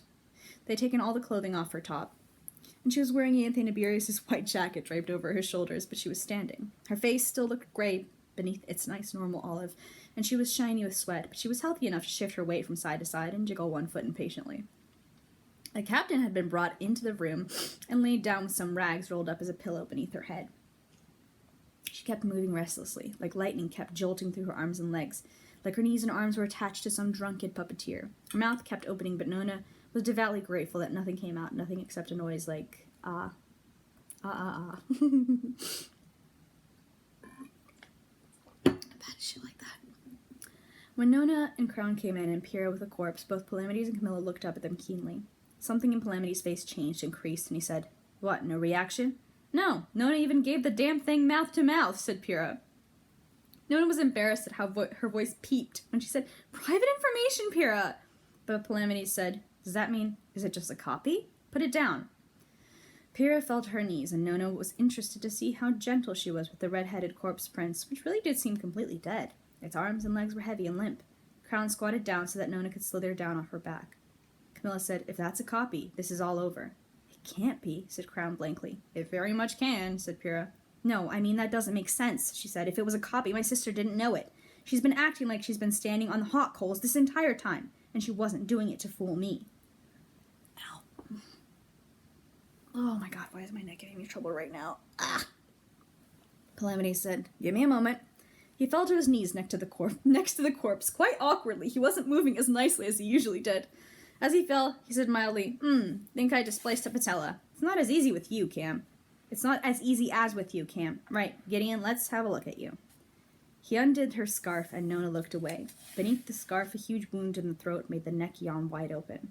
When she peeked back, wishing she had her braids to screen everything, she saw that Palamedes had unbuttoned the shirt partway, and there was another big wound in the chest. Big, purple, bloodless puncture wound with white teeth peeking out coyly from within. Damage is consistent with reported injuries. There's another wound lower down. If it's John's copy, that doesn't prove anything. It's going to be exact. I know, but I do have a personal advantage here. I've touched her when she was alive. Yeah, but Palamedes had... I just read another line of dialogue and now I'm confused, but okay. Palamedes had placed Anthony Iberius' hand over the wound. He closed his eyes. Really his eyes. His nice gray dark ones, not the strange blue ones with the flecks. But almost immediately after closing them, he turned his head and sneezed violently, shuddered with the same violence, pulled his hand away, and said, "What? What is that?" "You just met God," said Pyrrha. "I didn't like him," said Palamedes. God's preserving her, or God created her, or both. Good luck seeing anything through that. His aptitude's like a punch in the nose, Sextus. Once he gets his fingers on something, you'll never find any other fingerprints on it. Too much noise. But Crown's exquisite face had puckered again. But that was the whole point. When Blood of Eden picked her up, that was why they thought she was strange. Gideon never showed any sign of decomposing. She was always like a corpse that had been dead for only minutes. They wrapped her in plex and dropped her in rivers, trying to see if that would do anything. I was there. It was awful at first, she added, and then it simply started being very funny. "Shh, Judith, I'm here." The captain started fussing again. Crown, distracted, moved to her side. She said tenderly, "If it wasn't for you, I wouldn't be in all this trouble. You thorn, you pest." But the captain subsided, merely jiggling her arms and her legs. Palamedes said, "This may well be what's keeping Nona out, too. Doesn't matter. We have to operate on the basis that she really is Gideon Nav. First, lift her head so I can reach her neck. Let's make sure Yanthe can transfer to her again, whatever happens. Surely I'm good enough for a simple ghost ward. Cam, I'll use your blood. It's the one resource we've got basically sprayed around the room." "I can give you some more," said Camilla. "There's a spoonful left somewhere in here." "Camilla hecked," said Palamedes. "I would slap you, except Nabirius' turn trying to slap you would force me to kick my own ass." They rolled the corpse prince over. Palamedes sketched some squiggles on the back of her neck with the pad of Anthony Nabirius' littlest finger, using Cam's bloodied clothes as a kind of paint box. He did this very carefully, then started fanning his hand to dry the mark. Camilla said, "Warden, do we continue?" "Yes, we get the oversight body, then we get out of here." Crown said, "But the shuttle." "Oversight body, then the shuttle," said Palamedes. "Master Archivist Juno Zeta is pretty damn good with wars. She'll probably have 10 ideas I never thought of when she rips through all the ideas I have." This did not appear to fully convince Corona. "But even if we get the shuttle working, what next?" "The 6th house installation," said Camilla. And Palamedes finished. "We join up with the rest of the 6th. We get the necromancers out of the system and out of the halo. We find some way to lure the resurrection beast away from this planet so that the population gets some breathing room, while at the same time safeguarding it from any more house strong-arming. We fix Nona, we stop the war, we sue for peace." and we go to the 9th house, and we begin the real fight. What the fuck is happening? This is gonna end on a damn cliffhanger again, isn't it? It's going to, and I'm gonna suffer. I mean, this whole series is about suffering, so, you know. Okay, it's fine. Nona found that all eyes were on her. She looked around in case there was someone behind her that everyone was actually looking at, but it was just her. She did not know what the 9th house was. Nobody she knew had more than one house. Honesty barely had a quarter house. She didn't know what the 9th house was, and yet her teeth were chattering quite apart from herself, and she had to clench her jaw very hard to make them stop. This made everyone look away, which annoyed her, because the way they moved their faces was pure pity. Calamity started heaving the corpse to lie on its back again. Camilla tried to approach to help, but he shooed her away, and once it rolled, it lay there awkwardly splayed, its clothes and sword in disarray. He said in obvious satisfaction, "There. That'll be a first barrier to stop her doing any kind of revenant transfer. Now, Cam, pass me the syringe." Camilla rooted around in the medical kit that Crown had brought in and retrieved the big needle. She removed the webbing from around it, and Pyrrha said, "Sextus, don't think I haven't thought about this. If a blood sample was going to be enough, I would have said to do it first thing. Harrowhark Nona Jessimus wouldn't have rolled aside that damned rock unless it was fresh out of the vat."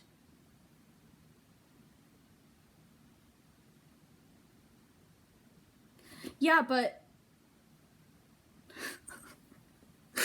I'm suddenly remembering that I made the little connection that Gideon had said that they got into this horrible fight and Harrow had scratched her face so hard she bled before she went to open the tomb. So it might just be enough. "You never know," said Palamedes calmly. "Look at her. Her color's even. There's no trace of dehydration or gravity acting on the internal fluids. If you examine the wounds, they look clean and cauterized. I can probably get a decent sample. Even if the blood survives outside the body, we'll need to take her along as a backstop. If it survives outside the body, it'll tell us something really interesting," said Palamedes. "I'm going to puncture the femoral sheath." Ugh. Doesn't sound nice. Camilla passed him a little pair of scissors, and he cut a short slit in the thigh of the corpse's soft leather trousers. Then Palamedes prodded around with his fingers. He placed the needle to the dead skin, and the corpse's hand shot out and ringed around his wrist before anyone could stop it. Nona noticed that one of the corpse's prince's sleeves had worked up, and that on her wrist was a funny, fast bracelet, a braided cord of many colors, none of which matched. 1, that's not going to work. 2, I fucking hate needles, said the corpse. 3, sex pal, if that's how you get a lady's pants off. Holy shit, no wonder I stole your girl. Palamedes rolled back on his heels. Not my girl, unlike some of us. I've never much seen the allure of an evil cougar, he said crisply. Good morning, Gideon. I'm gonna scream. I'm sorry. Lower the volume. Everything's fine. I'm fine.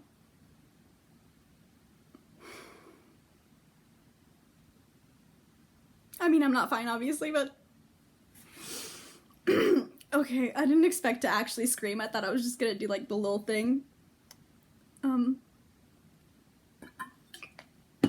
I read that so fast, I did not. On her wrist was a funny, fat bracelet, a braided cord of many colors, none of which matched. That, I guess, is getting a yellow tab, because I'm not sure what that is, and I would like to know. I fucking hate needles. No wonder I stole your girl. Evil cougar. What? Who are they what's happening about? What? Oh. Oh, Kitharea / Dulcie. I've never much seen the allure of an evil cougar. I love it. I thought she was back. My god, what the fuck must she be going through? Someone who looks like Harrow but definitely isn't Harrow just straight up kissed her. And she has to pretend to be dead until someone's like, let's stab her with a needle.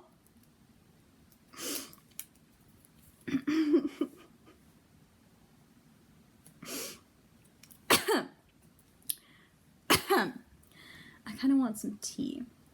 Okay, now I'm really gonna have to check how long the next chapter is because it's 4:40. Oh, it's really short. Next one is also pretty short. Okay, I might be able to read 2 more. This probably is a good place to stop, but I can't. Because I can't. Because Gideon. We got one of them back at least! Okay. just gonna keep going. Chapter 25 has a split Gideon skull. the thing. Pyrrha's gun made a fast kerclunk. She hadn't pointed it at anyone exactly, but it was in both her hands, and her arms intensed. Back up, Sextus, she said. Who's that? Said the corpse, not letting go of Palamides' wrist. She craned her neck to one side. Oh, hey, long time no drown. You're the one who bragged about spading my mom. Anyone who spaded your mom would brag about it, said Crown. Ninth? Said Crown, sounding almost nervous. Pyrrha ignored her and said, He brought you back. He's made a revenant out of you. Yup, said the corpse prince. What the fuck? But that's impossible. He shouldn't have been able to separate you. Your girl didn't manage full fusion, but what she took from you, not even John could have brought back. And he didn't bring you back all the way. He brought you back like this? Sextus, if you don't put that needle away, I'm going to break Naberius' fucking arm, said the corpse irritably. I can't. Palamides said, You're still holding onto my wrist. Oh, yeah. If I let go of your wrist, you have to not stick me with the needle and then run for it, okay? How exactly do you think blood samples work?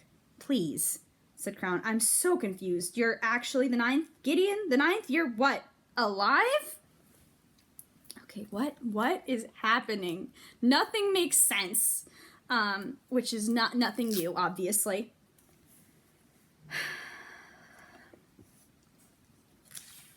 The corpse let go of Palamides' wrist. He withdrew his arm, still holding the needle, and sat back on his heels. The corpse levered herself up into a sitting position, then braced her arm against the floor and scrambled upright with surprising ease. She dusted off the thighs of her trousers. What shocked Nona was not that the corpse moved, it was the way in which she moved. Nona was so distracted she couldn't stop watching. She had never seen anyone move like that before. What the fuck? I read forward again. Let's have this again. Nope and nope, she said. I'm Prince Cariona Gaia I, Her Divine Highness, First Lieutenant of the Cohort, Emperor's Lifeguards, non-auxiliary honorary title, but who cares? Heir to the Emperor Divine, First of the Tower Princes, and I'm mega dead. John, you mad bastard, said Pyrrha softly. She hadn't taken either hand off her gun. Heir to the Emperor Divine, said Crown. Cariona, said Camilla. I mean, it's fine. You can call me Gideon if you want, said Prince Cariona Gaia I. I kind of keep forgetting it's me when people say Cariona. Anyway, who have we got?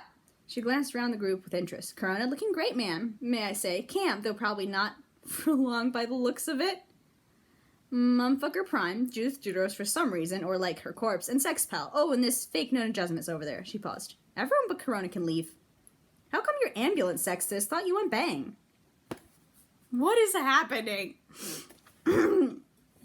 Everyone but Corona can leave? What is happening?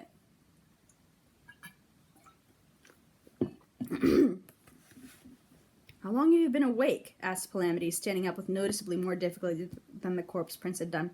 Whole time, I've been playing possum. Pretty clever, right? Nona was indignant enough at Prince Cariona Gaia's whole demeanor, but this last piece of self-congratulation was too much to bear. I knew it, she burst out. You didn't fool me. I saw you looking at me back in the other room. You know, when I... Yes, congratulations, said the prince sarcastically. No, baby cakes, I didn't fool you. Who is this literal goddamn infant? Can someone give her like a rusk or something and shut her up? Nona opened her mouth to say the worst thing she had ever said.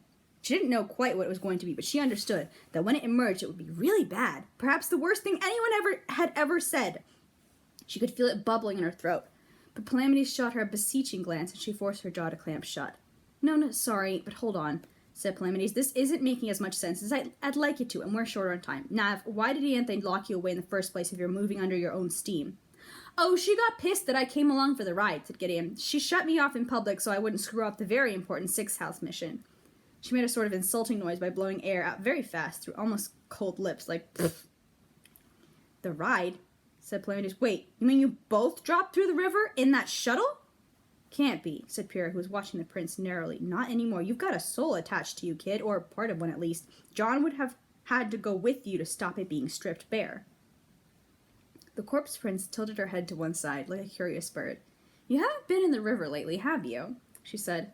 What's that meant to mean? Guess you'll find out at some point, said the prince. Anyway, you're going to the ninth house, right? I want in.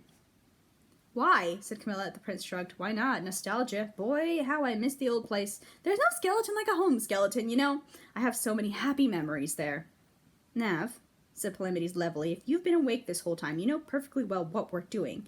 Given that you've introduced yourself as Prince Cariona Gaius I, Should you not be trying to stop us in the Emperor's name? Prince Kiryonagaya smiled. It was not a very friendly smile. It went slowly up her face, and there was something a little bit hungry about it.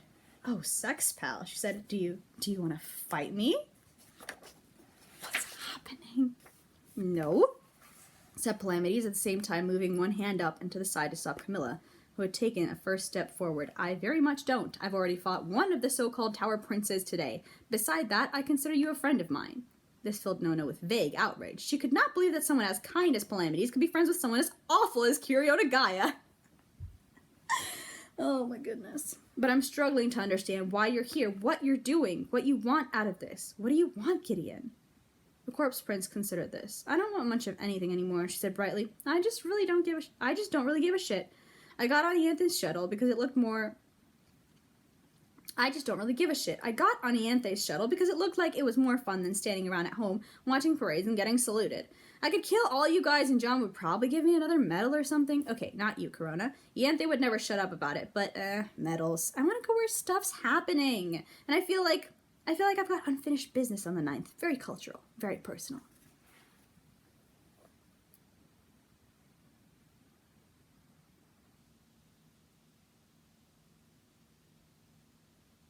Gideon, what happened to you?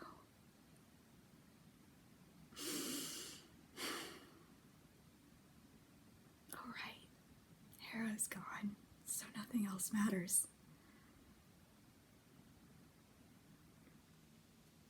That's both horrifying and kind of romantic.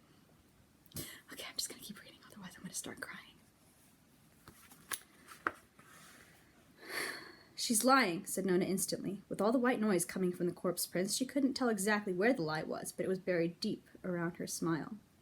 I thought I told you to shut your stolen goddamn mouth, said Carrion not pleasantly, and Camilla said, Don't push it, 9th. Nona's heart fluttered. It didn't even matter when Cariona said, Sure, Cam, marry a moron, then die. I get the urge. What? What is happening? What is she... What? What? What is that even a reference to? Oh my god, I'm running out of yellow tabs. I'm pretty sure this is my last... Yep, this is my last one. I mean, I do have a whole nother bag of these, but... I am too, everything to stop and try to figure out what the fuck that means.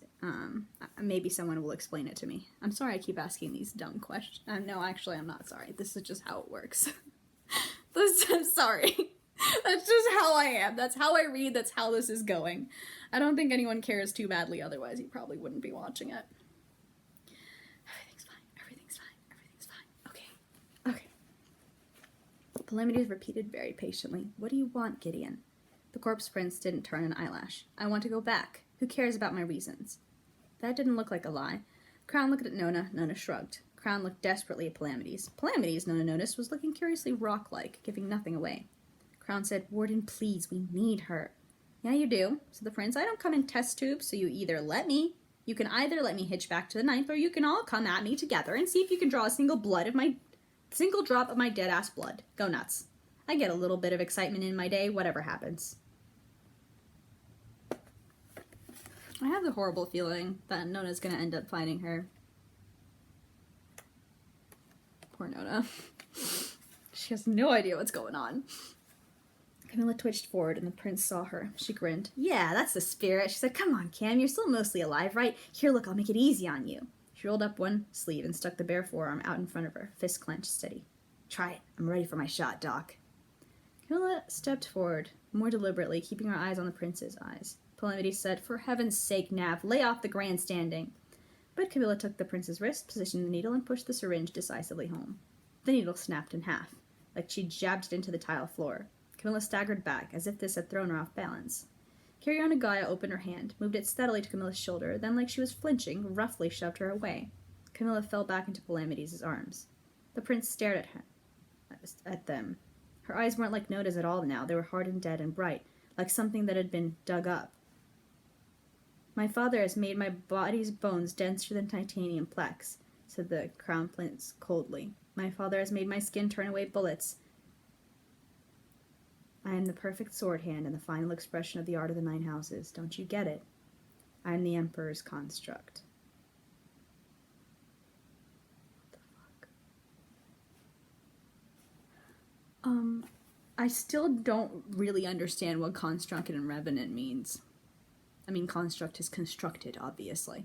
And a revenant is... Gotta remember something about, like... resurrection beasts being able to make a revenant out of something that had either killed them, been close to them, something. And I had, like, I guessed, I was like, wait. At the end of Hero, I was like, wait, did Hero kind of attach herself to Gideon's sword and become a revenant like Wake had been? God, poor Gideon.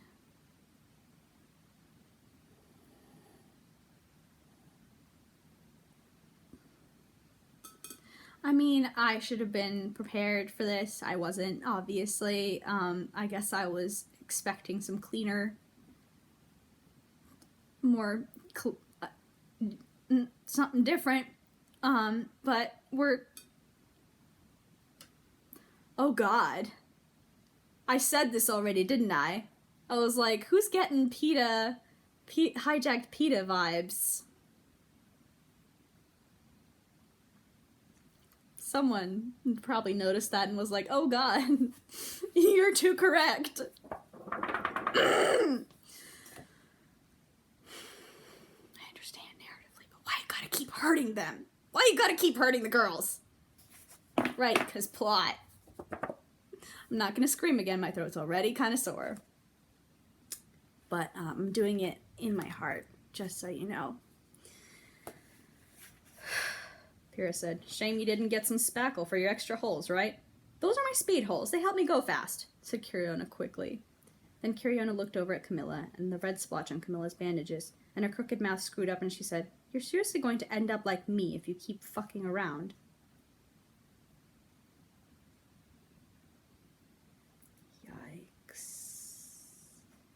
Camilla said, Nav, what would have happened if I'd gotten that sample? What? Use a sharper needle? No dice. My blood burns up outside my body, turns to ash, said Curiona. You need to preserve it to get it out. You know, like, impregnate it with thallergy to stop the short-term thanergy reaction. When it reacts with air, the preservation, like, rolls backwards. It's not static. When she looked at Palamides' face, she laughed again. Come on, boy, I'm Gideon version 2. I know up to 5 necromancy facts now.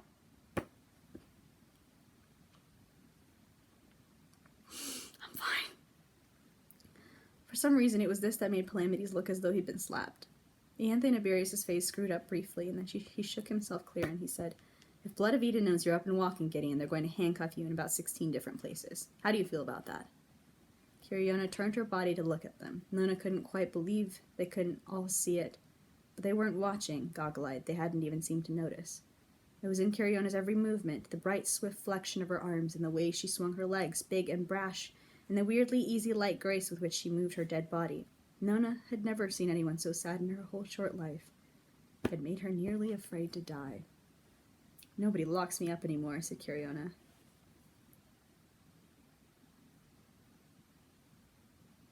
Right, and I was sitting here being like, oh, boo-hoo, my heart hurts. Fuck. What the fuck?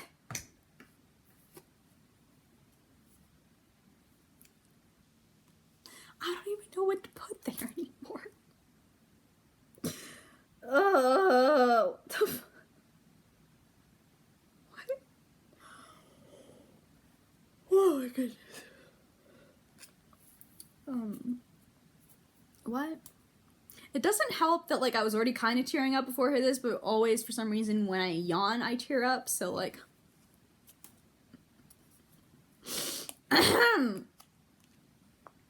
Nobody locks me up anywhere. Not anymore. Anywhere. Oh. It's so weird that everyone else is calling her Gideon, and Nona is like, Curiona. You know, we're gonna put pink there. Because it kind of works. I'm trying not to think too hard about it. Ouch. My heart.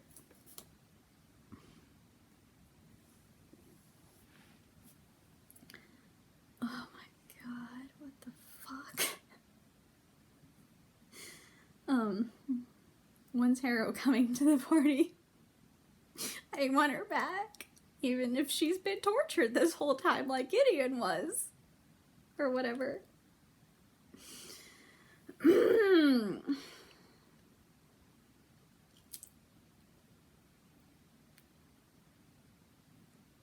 This makes me think of this fan fiction that I've kind of stopped reading, because I love it to pieces, but it's just getting so dark. It's called The Desert Storm. It's a Star Wars time travel fanfic. If you've read it, you probably know what I'm referring to. You know, body, not your own, being used against you. Yeah. It fucking sucks. In both of them. So bad. Worse in The Desert Storm because I don't know where it's going, and I don't know when it's going to end, and I don't know when it's gonna... Okay, sort of worse. It's different level. I don't... Let's see how long the next chapter is. I should probably stop for now. Hot sauce is apparently involved. Spoilers, sorry. I should probably stop. 75, 87 is 10 pages. I've got an hour. Hour is usually 20 pages, I feel like, so. I guess I'm writing one more chapter. I don't know if there's actually like a good place to stop anywhere. I mean, other than right now, because I feel like we're about to get into more, you know, actionable stuff. You know what? I think I need a break. Emotionally. But also I want to keep reading because that'll help me not think about it as hard.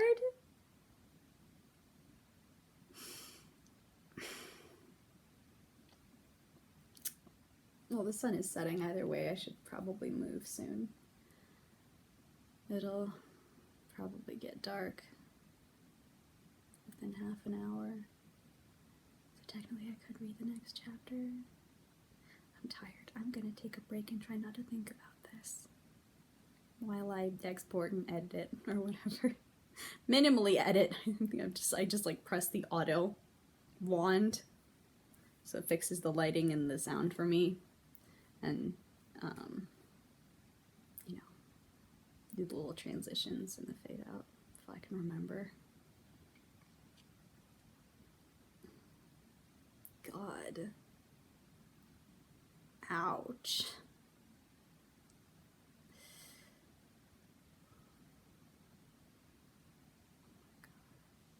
Oh my god, why is this hitting me so hard? I'm out here like, I don't cry about fictional characters. Yes, I do cry about fictional characters, but like... Oh, goodness. And I also just kind of like, don't remember the last time I read something like this that was happening. You know, the books are still coming out. Other than Aurora, but I feel like I wasn't as like attached to that because the second book got kind of weird. I'm still kind of curious, so I'm probably going to read the third one. See if I can get it from the library, so I don't have to pay for it. Oh god. I'm